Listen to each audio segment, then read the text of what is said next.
Hey, it's Christopher with another episode of What's Brewing. And today's episode, we are talking about whether you should buy a Canon R5, a Canon R5C, or go straight up to the C70. But before we get into this video, let's roll that beautiful B-roll.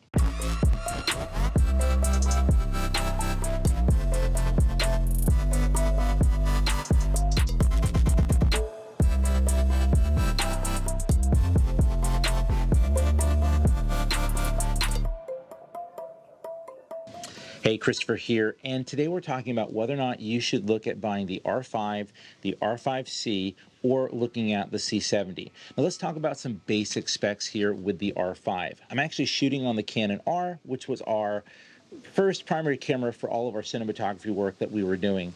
But the R5 is where I started my journey as a media company. Now, I've had other Canon cameras over the years, but this is definitely one of the premium cameras out there. I've actually got the Condor Blue cap here, not sponsored, but love their products. We have so many Condor Blue things running around here. But it's interesting, they also have purple. So are they Condor purple? I don't know. Let me know in the comments below. Anyway, if you're looking to get started, what's great about the Canon R5C is it's got a full frame sensor for photography, full frame sensor for 4 and 8K. You'll be able to shoot in 120 frames per second, but with that comes a sacrifice in functionality. You will only get so many minutes of record time before you need to put the camera down and let it rest. This can be challenging. Now, this is primarily my photography camera, and what I love about it is that you can switch between photos and video very, very quickly. And even if you're not doing any kind of special log settings or any other additional sort of customization, this is going to be a great camera out of the gate with a 45 megapixel image, as well as 4K and 8K and just 128 4K and then 8K. I mean, this is a really powerful camera for the price. Now, this is going to run you around $3,800, and of course, with that, you would need to purchase an additional lens. What's nice about these with a lens adapter, if you've got your old EF lenses, they'll be there, as well as the new RF lenses. And one of the big features of the R series, specifically these new RF lenses, and of course the R5 supports it, is the IBIS, the in-body stabilization. Now, depending on whether you're filming or doing photography, it's really going to depend whether you're going to use that feature or not, because there are times where it is desirable not to have in-body stabilization running. Again, I'll let you decide. Let me know in the comments if you're turning off IBIS for various intentional reasons when you're filming. But it does support it, and so you get some really great photos. Now, again, all the EF lenses, all the RF lenses are supported with this camera.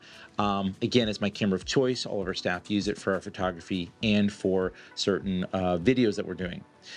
Well, then you move over to the R5C.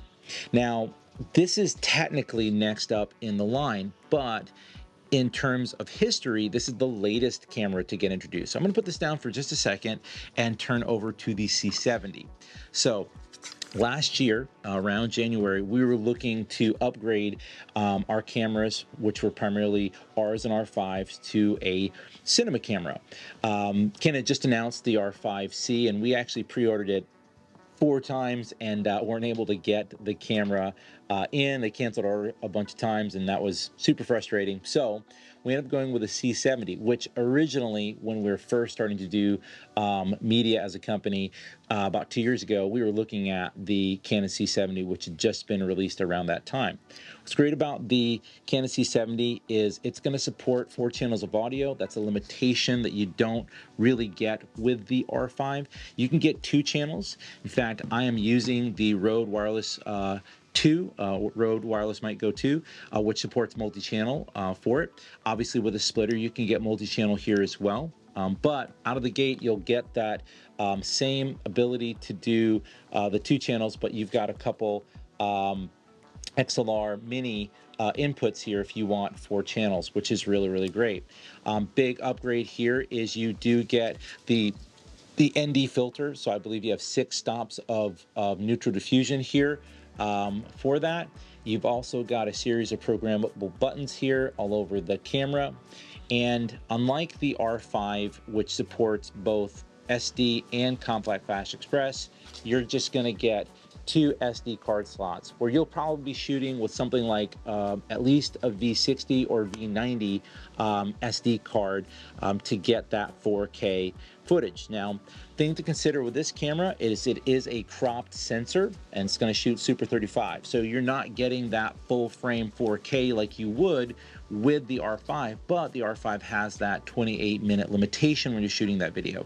Now, the R5 does shoot log, Canon log 1 or C log 1 and C log 3. I want to say it shot C log 2 for like a hot minute. I could be wrong. Let me know in the comments below, but I think in an update it went away. Now, one of the great advantages here, if you are shooting in that C log 2 a lot, or you have existing LUTs that you've created or are using with C log 2, this supports the C log 2, which is awesome, right? So if you're looking to shoot that, which a lot of folks are, you've got that. So really, really great camera, great on-screen little built-in monitor here. So this is sort of the last sort of, camera that's going to give you that built-in monitor. All the higher-end cinema cameras that Canon releases are going to be monitorless, which again, if you're doing this on a regular basis, then that's not a real problem. You're either using some kind of third-party monitor, or my preference is to use either the Atomos Shinobi or the Atomos Ninja 5 or 5 Plus or V Plus, however you say it. We use the V Plus for 8K shooting because you can get 8K with the R5 beyond that 28-minute limit if you're using an external monitor there. So a Canon C70 is a really great cinema camera. This is going to run you somewhere around 56 to 6500, depending on if you got a combo with batteries and lenses, and it comes with a battery, but if you want to buy a bigger battery, you might want to look into that. Now, let's talk about the R5C. So there's a bit of a gap between each camera. The R5 and the C70 kind of came out around the same time. The big advantage of the R5C is that it does take the exact same batteries as your Rs and your R5s and really any of your old Canon cameras. So that's really, really nice. The big thing to consider here is that when you're filming, there is an actual toggle switch here, very similar to I believe the R6 does this, maybe some of the newer cameras, but you're switching between photo and video. Now, these are two different operating systems. One, for video, is going to look similar to like the C70 or any of the camera cinema options. So it is a cinema interface. That was a little intimidating for me at first because I'm not a full-time cinematographer. I do what I do kind of quickly, like these videos, talking head, and I do them between when I'm teaching or technical engagements. So that was a little much to learn, and it's not that bad though. So thankfully, the settings are pretty straightforward. Now, whenever you're switching from video to camera, there is about an 8-second gap, and then it switches you over to your traditional Canon DSLR mirrorless interface, right? That we either know, love, or wish there were more settings like the cinema line. So you have to keep in mind that while this does do photo, you got a 45 megapixel image that you can get here just like you would with the R5. But I did notice, and it's my one criticism, so Canon, if you want to comment, if you're even watching this video, I noticed that there's a bit of a wobble. Almost like a rolling shutter in the preview of the image when you're photographing, not when you are videoing. So kind of an odd bug. I'm not sure if this is something they're aware of. I'll just call it out here. Credit to my friend John Melanson, who noticed it on day one when we started shooting, and I was like, yeah, that's not great. Now, the big thing to consider here with the LP battery that Canon uses for its mirrorless and its DSLR line, there is a 45-minute limitation with the battery for video here. Now, I've made another video talking about the batteries and the comparisons and all that jazz, but I will say that if you do the battery extender here available from Canon, not inexpensive, but definitely worth getting. You can get up to an hour and 15 minutes of record time, 4K, 10-bit, 422 at 24 frames per second, or 23.98 frames per second to be specific. So this is a really great camera. The question is, which one should I buy and when? Well, it really depends on what your goals are.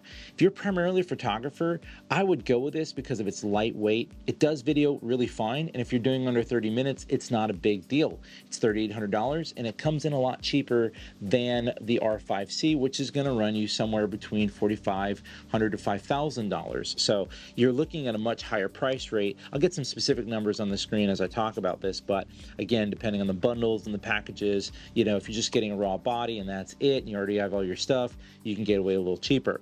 But if you're looking at both worlds where you want that 8K or potentially 8K RAW or full frame 4K, this is a great camera. If you're worried about that limitation of 30 minutes, especially if you're doing any kind of filming that, again, has someone going more than 28 minutes, which is extremely possible, this makes sense. Additionally, like any of the Canon cameras, you can buy one of these V-mount batteries. They all support USB-C for charging, and with that, you get 8K RAW here. So if you are stationary and you're not doing a run and gun, but you want a full frame 8K camera, this is gonna get it done. No 28-minute limitation, which, by the way, in the R5, it's gonna be a lot lower. With this, you can just keep running and running. As long as you have battery, this thing's gonna go the distance because it's got this fan built in right here, which the R5 does not have. Now they're slightly thicker, but not that much. And with a battery extender, it's not that big. It looks about the same profile as an R3.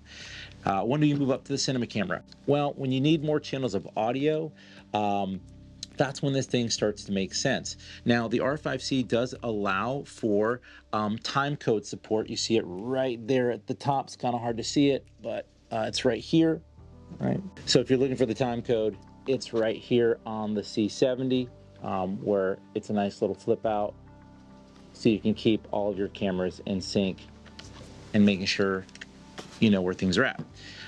What's nice about this, it's got ND filters. It's very, very portable considering it's got a built-in monitor.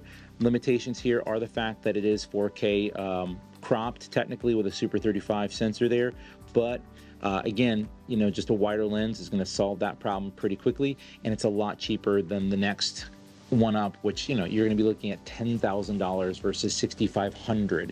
You know, now these come in really close. They're about $1,000 difference between the two, so it really depends. Do you want more than 4K? Do you need more channels of audio? There's a lot of things to consider there. For me, the C70, I don't want to say it's the perfect camera, but if you're getting started with cinematography and you have a little bit more money than what, like, say, an R5 comes in at, then I personally would jump straight to this. This is my camera of choice because your BP batteries are going to support at least 2.5 hours of footage. And if you get the BP90, you're going to get 4 hours of footage. So when I went to Africa, I specifically bought this camera. Do not regret it. It was super great, super portable, and again, all things considered, it's a pretty small camera, and it's an all-in-one. All you have to do is add a lens, and you're really good to go. Now, that's my perception on these. What's yours? I'd love to hear how you're using the R5, the R5C, or the C70. If you're using the C300 or a bigger cinema camera, I'd love to hear that too, how you feel like these cameras fit in. Remember, some of these models haven't been updated, especially the bigger models that are more expensive, in a few years. So, and of course, it's not all about the sensors. It's not all about the new tech. Many of these cameras have been shooting 4K for a really long time, and 8K is just not as important to a lot of folks. But if you're looking for that, like I said, the R5C kind of comes in at a lightweight, great option. If you got a lot of spare batteries, you can go really light and just keep switching them out. Anyway, that's my thoughts. I'd love to hear yours in the comments below. If you like this content, don't forget to hit that like button, crush the subscribe button, and hit the notification bell to stay up to date with everything we're producing. As always, we hope you're doing well, we hope you're staying safe, and we'll see you in the next one.